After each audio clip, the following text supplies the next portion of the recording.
काशी नगरी से आ रहे हैं, वहां जब किसी को नमस्ते बोला जाता है उधर से जवाब मिलता है। यहाँ पर 50% जवाब दिए नहीं। क्या यहाँ परंपरा नहीं है क्या? देखिए बहुत लोग जवाब नहीं दिए हैं। फिर से नमस्कार नमस्कार। भाषा जवाब नहीं दिए, बोल दिए भाई। जवाब मिलना चाहिए। क्यों ऐसा? जवाब मिलना चाहिए। पूरा तो याद आया है और उधर को बोले नमस्ते भैया और अगर दूसरा बोला जाए अच्छा लगेगा? हम काशी नगरी से आ रहे हैं, एक बार जवाब मिलना चाहिए। फिर से नमस्कार नमस्कार नमस्कार। जय आसिया। देखिए अगर हम 1.5-2 घंटे बात करेंगे, एक लाइन हम बार बार बोलेंगे, बार बार बोलेंगे, बार बार बोलेंगे। गौर से सुनना एक कला है। क्यों बोलेंगे? क्योंकि समाज के 90% लोग गौर से सुनते नहीं हैं। सही बता रहे हैं, बिल्कुल सही बता रहे हैं। शरीर कहीं और ध्यान कहीं और ऐसा होता है। एग्जाम्पल देते हैं, उदाहरण देते हैं। एक क्लास में जब पढ़ाई होता है तो एक क्लास में 50 विद्यार्थी होते हैं। टीचर वही, प्रिंसिपल वही, डायरेक्टर वही, सिलेबस वही, चेयर वही, ड्रेस कोड वही, टाइमिंग वही, क्वेश्चन पेपर वही और क्वेश्चन पेपर का आंसर छिप जाने वाले गुरुजी भी।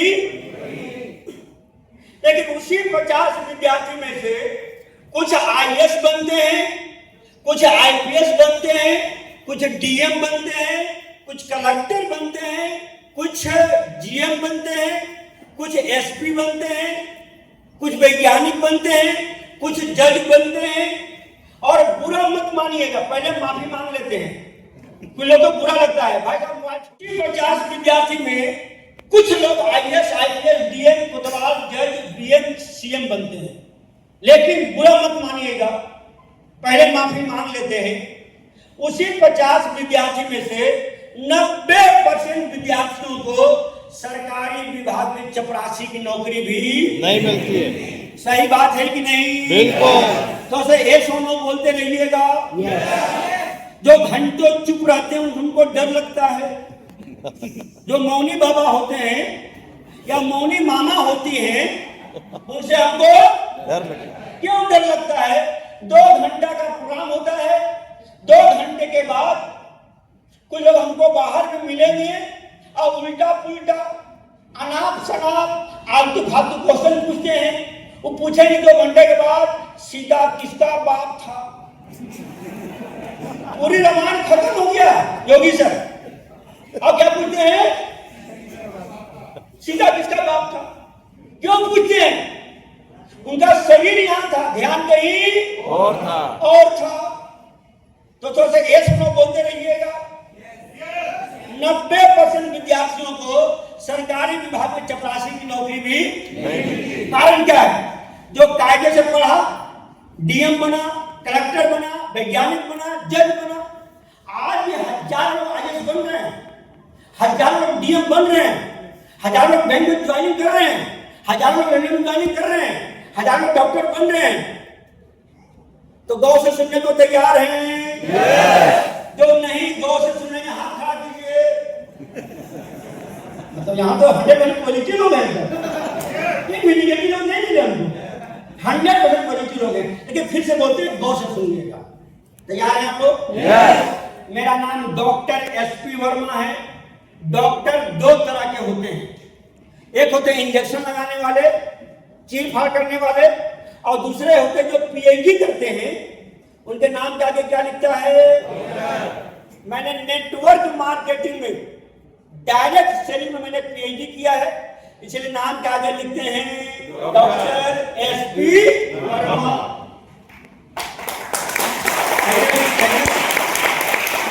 बेसिकली हम बनारस में रह रहे हैं आजकल, और हम स्टेट बैंक ऑफ इंडिया में 28 साल सर्विस किए हैं। 28 साल उत्तर प्रदेश में स्टेट बैंक ऑफ इंडिया की 5 बड़ी बड़ी ब्रांच में हम ब्रांच मैनेजर रहे हैं, चीफ मैनेजर रहे हैं। छोटी ब्रांच में नहीं, बड़ी बड़ी ब्रांच में, और 5 ब्रांच में। इसके अलावा पूरे बिहार, पूरे झारखंड, अब पूरे यूपी, 3 राज्यों में हम स्टेट बैंक ऑफ इंडिया की ब्रांच में ऑडिट किया करते थे, ऑडिटर रहे हैं। ब्रांच मैनेजर और चीफ मैनेजर से बड़ा पोस्ट होता है ऑडिटर का। हम तीनों राज्यों में हम तकरीबन 350 ब्रांच ऑडिट किए हैं। और स्टेट बैंक में ऑडिटर अकेला होता है, 3-4 लोग नहीं होती है, और ऑडिटर का जलवा होता है। बैंक में जो हमारी सैलरी, टीएडीए, हाइटिंग, पर्स महीने का 2.5 लाख रुपया। अब यह सोचने वाली बात है, इतना बड़ा बैंक, क्या स्टेट बैंक से बड़ा बैंक वो है? नहीं है। एक आरबीआई है, रिजर्व बैंक ऑफ इंडिया है, लेकिन वहां पर किसी कस्टमर का अकाउंट, कोई पब्लिक का अकाउंट। सबसे बड़ा बैंक स्टेट बैंक। इतना बड़ा बैंक, इतना बड़ा पोस्ट, इतनी अच्छी सैलरी, इतना अच्छा रुतबा, इतना अच्छा जलवा। जलवा क्यों बोलते हैं? हम 8 साल ऑडिट में थे, 350 ब्रांच ऑडिट किए हैं। एक नए दामाद का जितना सेवा नहीं होता है, उससे ज्यादा सेवा ऑडिटर का होता है।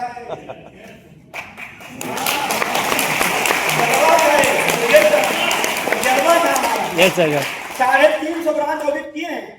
और सोचने वाली बात है, इतना बड़ा बैंक, इतना बड़ा पोस्ट, इतनी अच्छी सैलरी, इतना अच्छा रुतबा, फिर भी आप सीएम कर रहे हैं, जानना चाहते हैं। तो बोलते रहिएगा, जो नहीं बोलेंगे ध्यान हमारा नहीं जाएगा।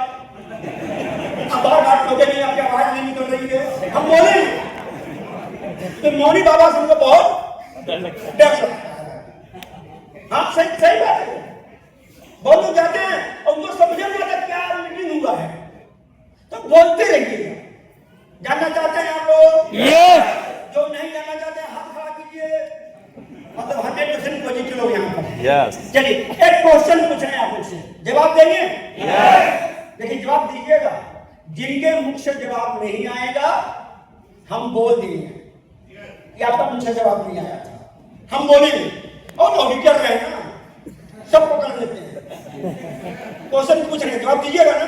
जवाब दीजिएगा। जो हम पहले बता दिए कि हमको मौनी बाबा से बहुत डर लगता है, पहले बता दिए। क्वेश्चन पूछ रहे हैं, समझिए अच्छी तरह से, जवाब दीजिएगा। मान लेते हैं एक बंदर है। क्या है? बंदर। हम मान लेते हैं इस बंदर के एक साइड में 5 किलो सोना है, 5 किलो गोल्ड है, और इधर 5 केला है, बनाना है। बंदर क्या उठाएगा? केला। नहीं बोले सर, बोलिए। केला। बंदर क्या उठाएगा? केला। क्यों केला उठाएगा? क्योंकि बंदर को सोने का रेट पता नहीं है, सोने का भाव पता नहीं है, सोने की कीमत पता नहीं है। सभी लोग बोले हैं, लोग मुंह से बोले हैं, लोग अंतरात्मा से बोले हैं। इस बार अंतरात्मा से मत बोलिएगा, मुंह से बोलिएगा। जब दूसरा क्वेश्चन पूछेंगे, जवाब दीजिएगा। मान लेते हैं 2 साल का बच्चा है। इस 2 साल के बच्चे के एक साइड में 5 किलो सोना है, 5 किलो गोल्ड है, और एक साइड में 5 टॉफी है, 5 चॉकलेट है। बिहार में बोलते हैं लेमन चूस, 5 लेमन चूस है। बच्चा क्या उठाएगा? चॉकलेट। क्या उठाएगा? लेमन चूस। क्यों? क्योंकि बच्चे को सोने का रेट पता नहीं है, सोने का भाव पता नहीं है, सोने की कीमत पता नहीं है। हमको बहुत अच्छा लगा, यहाँ सब लोग बोलने वाले हैं। सब लोग बोलने वाले हैं। यहाँ पर मौनी बाबा नहीं है, कोई नहीं है, सब लोग बोलने वाले हैं। चलिए, अब तीसरा क्वेश्चन पूछ रहे हैं, इस बार जवाब दीजिएगा। ऐसे जवाब दे रहे हैं और थोड़ा तेज से जवाब दीजिएगा। तीसरा क्वेश्चन पूछ रहे हैं, लेकिन जो नहीं बोलेंगे भगवान कहेंगे तथास्तु, नहीं चाहिए तो बोल दीजिएगा। तीसरा क्वेश्चन पूछेगा आपसे। मान लेते हैं अगर आप लोगों के सामने में इधर 5 किलो सोना है, 5 किलो गोल्ड है, और इधर 5 केला है, 5 बनाना है, 5 टॉफी है, 5 चॉकलेट है। आप लोग क्या उठाइएगा? सोना क्या उठाइएगा? सोना।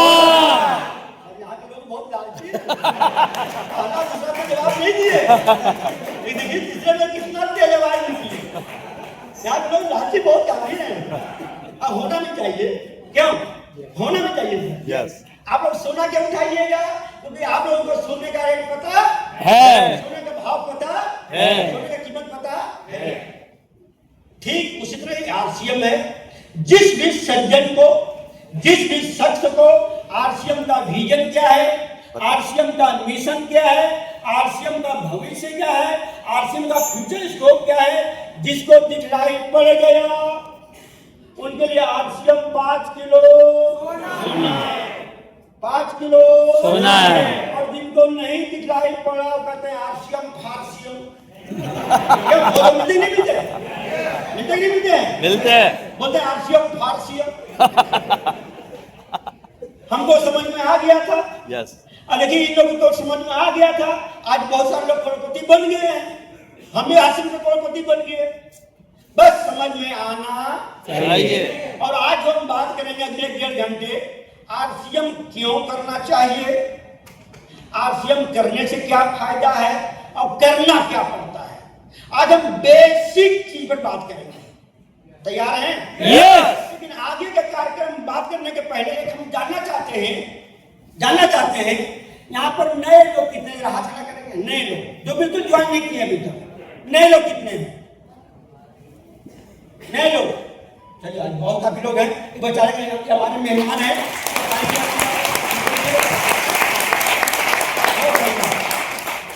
क्योंकि काफी लोग यहाँ पर नए लोग हैं, तो हम थोड़ा सा बात करेंगे। इनको जरा एक बार मिटा देंगे सलाम, कोई मिटा देंगे इनको।